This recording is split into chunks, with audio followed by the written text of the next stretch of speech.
இறை வார்த்தை மத்தேயு நற்செய்தி பிரிவு 11 சொற்றொடர் 20 முதல் 24 முடிய.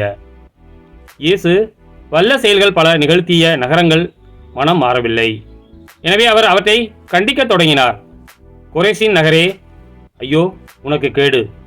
பெத்சாய்தா நகரே, ஐயோ உனக்கு கேடு! ஏனெனில் உங்களிடையே செய்யப்பட்ட வல்ல செயல்கள் தீர், சீதோன் நகரங்களில் செய்யப்பட்டிருந்தால் அங்குள்ள மக்கள் முன்பே சாக்கு உடை உடுத்தி சாம்பல் பூசி மனம் மாறியிருப்பர்.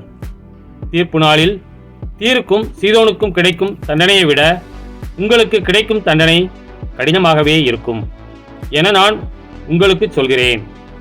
கப்பர்நாவுமே, நீ வானலாக உயர்த்தப்படுவாயோ இல்லை பாதாளம் வரை தாழ்த்தப்படுவாய். ஏனெனில் உன்னிடம் செய்யப்பட்ட வல்ல செயல்கள் சோதோமில் செய்யப்பட்டிருந்தால் அது இன்று வரை நிலைத்திருக்குமே. தீர்ப்பு நாளில் சோதோமுக்கு கிடைக்கும் தண்டனையை விட உனக்கு கிடைக்கும் தண்டனை கடினமாகவே இருக்கும் என நான் உங்களுக்கு சொல்கிறேன் என்றார். கிறிஸ்துவின் நற்செய்தி.